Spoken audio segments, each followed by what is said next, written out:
ഇനി നിങ്ങൾക്ക് ഇതിന്റെ കണക്കാണ് വിഷയമെങ്കിൽ ഞങ്ങൾ ആ പോസ്റ്ററിൽ കൊടുത്തിരുന്ന അക്കൗണ്ടാണ് സംസ്ഥാന യൂത്ത് കോൺഗ്രസ് കമ്മിറ്റിയുടെ അക്കൗണ്ടാണ്. അപ്പോൾ അങ്ങ് കൈരളിയുടെ മാധ്യമപ്രവർത്തകനാണല്ലോ. അപ്പോൾ ഇത് ബാങ്ക് സ്റ്റേറ്റ്മെന്റ് ആണ്. ബാങ്ക് സ്റ്റേറ്റ്മെന്റ് അങ്ങേക്ക് പരിശോധിക്കാം. അതായത് ഈ ഫണ്ട് കളക്ഷൻ ആരംഭിച്ച ദിവസം തൊട്ട് ഇന്നത്തെ ദിവസം വരെ 1 രൂപ ഈ അക്കൗണ്ടിൽ നിന്ന് 1 രൂപ, ഒരുപാട് വേണ്ട, മുഖ്യമാണല്ലോ ഈ സൈബർ സ്പേസിലുള്ള ആളുകളും ചില ഉത്തരവാദിത്തപ്പെട്ട MLA-മാരും പറയുന്നത്, 1 രൂപ ആ ബാങ്ക് അക്കൗണ്ടിൽ നിന്ന് പിൻവലിച്ചു എന്ന് തെളിയിച്ചാൽ, ബാങ്ക് സ്റ്റേറ്റ്മെന്റ് കൈരളിയുടെ മാധ്യമപ്രവർത്തനം അങ്ങേക്ക് തരാം, 1 രൂപ പിൻവലിച്ചു എന്ന് തെളിയിച്ചാൽ സംസ്ഥാന യൂത്ത് കോൺഗ്രസ് കമ്മിറ്റി അധ്യക്ഷൻ എന്ന് പറയുന്ന പദവി ഇപ്പൊ രാജിവെച്ചിട്ട് അങ്ങേക്ക് കത്ത് തരാം. അത് അങ്ങേക്ക് ഫ്ലാഷ് ന്യൂസ് ആയിട്ട് കൊടുക്കാനുള്ള ഒരു സാഹചര്യം തരാം. ഞാൻ അങ്ങയോട് പറയാണ്, കൈരളിയുടെ ഞാൻ എന്റെ പാർട്ടി തീർന്നില്ല. അങ്ങ് ദയവ് ചെയ്ത് ഇടപെടരുത്. ഞാൻ പറഞ്ഞത് അങ്ങേക്ക് വെരിഫൈ ചെയ്യാം. അങ്ങേക്ക് വെരിഫൈ ചെയ്യാം. അതല്ല, ഇനി ഏഷ്യാനെറ്റിന്, ഇവിടെ ഏഷ്യാനെറ്റിന്റെ റിപ്പോർട്ടർ ഇരിപ്പുണ്ട്. അപ്പൊ അദ്ദേഹം, കൈരളിയുടെ റിപ്പോർട്ടർ ഏഷ്യാനെറ്റിന്റെ പേര് പറഞ്ഞതുകൊണ്ട് ഏഷ്യാനെറ്റിന് വെരിഫൈ ചെയ്യാം, മനോരമയുടെ റിപ്പോർട്ടർക്ക് വെരിഫൈ ചെയ്യാം, 24ന്റെ വെരിഫൈ ചെയ്യാം, മാതൃഭൂമിയുടെ വെരിഫൈ ചെയ്യാം. ഏത് റിപ്പോർട്ടർക്ക് വേണമെങ്കിലും ഈ ബാങ്ക് സ്റ്റേറ്റ്മെന്റ് വെരിഫൈ ചെയ്യാം.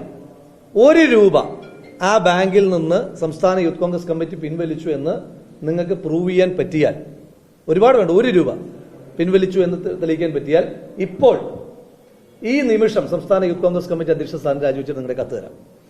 1. ഇനിയും ബാങ്ക് അറിയാതെ എന്തായാലും വിഡ്രോ ചെയ്യാൻ പറ്റത്തില്ലല്ലോ.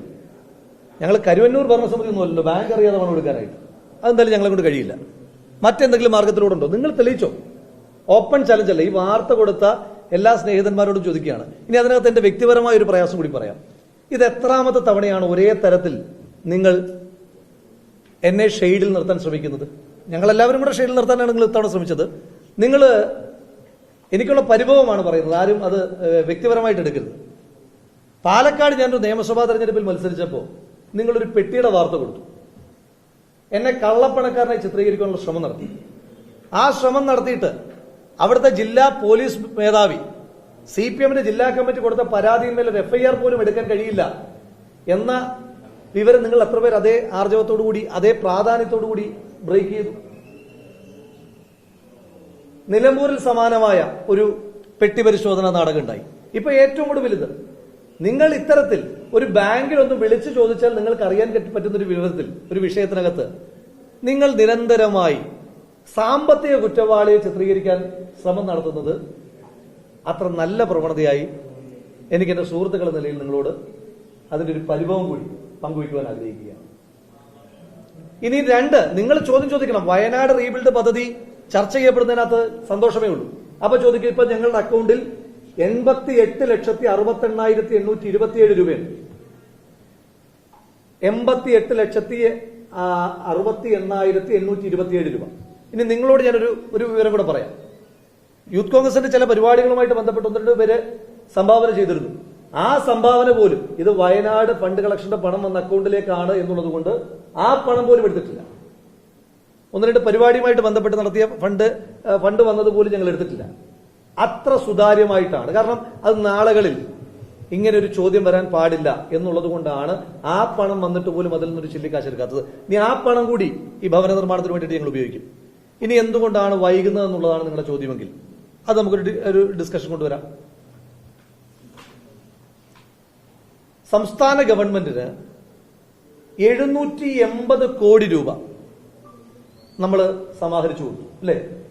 780 കോടി രൂപ സംസ്ഥാന സർക്കാരിന്റെ കയ്യിൽ ഇതുമായി ബന്ധപ്പെട്ട് കിട്ടിയിട്ട് സംസ്ഥാന സർക്കാർ ഇന്ന് വരെ നിർമ്മിച്ചു കൊടുത്ത ഒറ്റ വീടിന്റെ കാര്യം നിങ്ങൾക്ക് പറഞ്ഞു തരാൻ പറ്റുമോ?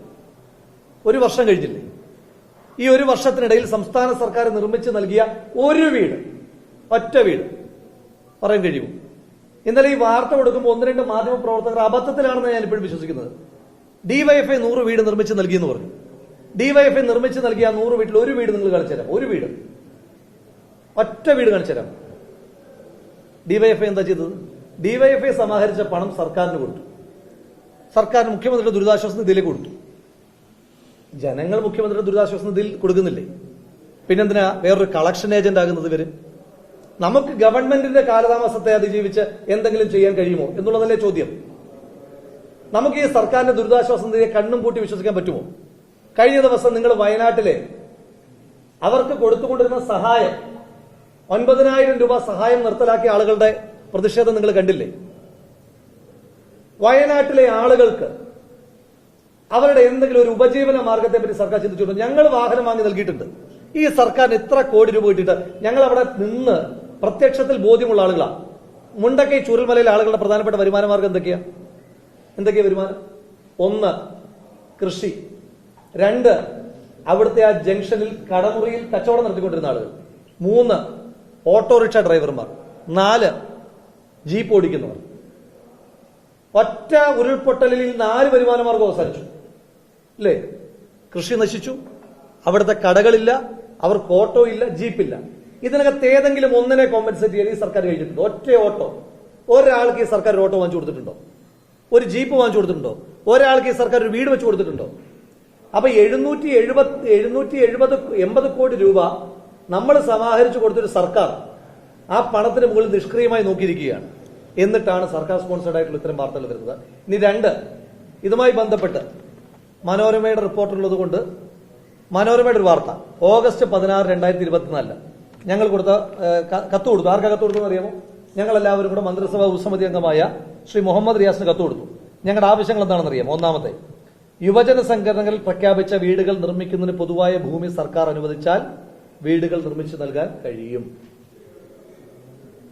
ഇതുമായി ബന്ധപ്പെട്ട് മുഖ്യമന്ത്രിക്ക് നമുക്ക് ഈ വാർത്ത പരിശോധിക്കാം. മനോരമയുടെ ലൈബ്രറിയിൽ ഉണ്ടാകും. ഓഗസ്റ്റ് 16, 2024 വന്ന വാർത്തയാണ്. മുഖ്യമന്ത്രിക്ക് ഇതുമായി ബന്ധപ്പെട്ട് 2 കത്ത് കൊടുത്തു.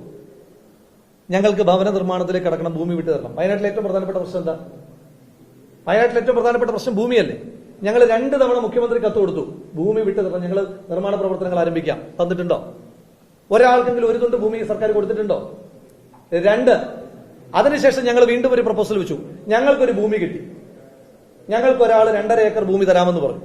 അപ്പൊ ഞങ്ങൾ ഒരു ഹൗസിംഗ് കോംപ്ലക്സ് നിർമ്മിക്കാൻ തീരുമാനിച്ചു. പക്ഷെ അത് ഈ മുണ്ടക്കൈ ചൂരൽമലയിൽ നിന്ന് വളരെ ദൂരെയാണ്, ഒരു 10-40 കിലോമീറ്റർ അപ്പുറയാണ്. അപ്പൊ അവിടുത്തെ ആളുകൾക്ക് അവിടേക്ക് ഒരു പറിച്ചു നടയിൽ പ്രായോഗികമായി പ്രയാസമാണെന്ന് പറഞ്ഞു. വീണ്ടും മുഖ്യമന്ത്രി കത്ത് കൊടുത്തു, ഞങ്ങളുടെ പക്കൽ 2.5 ഏക്കർ ഭൂമിയുണ്ട്, പകരം ഈ ഭൂമി ഏറ്റെടുത്തിട്ട് പകരം ഞങ്ങൾക്ക് ഭൂമി തരുമോ? ഞങ്ങൾക്ക് എന്ന് പറഞ്ഞാൽ യൂത്ത് കോൺഗ്രസ് സംസ്ഥാന കമ്മിറ്റിക്ക് തരാനല്ലോ പറയുന്നത്, ഈ സാധു മനുഷ്യന്മാർക്ക് കൊടുക്കാനല്ലേ പറയുന്നത്. സർക്കാർ ചെയ്തിട്ടുണ്ടോ? ഒരാൾക്ക് ഒരു തുണ്ട് ഭൂമി സർക്കാർ കൊടുത്തിട്ടുണ്ടോ? ഒരു തുണ്ട് ഭൂമി. അപ്പൊ ഇതൊന്നും ചെയ്യാതെ 780 കോടി രൂപയുടെ മുകളിൽ അടയിരിക്കുന്ന ഒരു സർക്കാരിനെ വിമർശിക്കാതെയുള്ള ഇത്തരം വാർത്തകൾ, അത് ഇതിന്റെ പൊതുവായ ലക്ഷ്യത്തിന്റെ ഫോക്കസും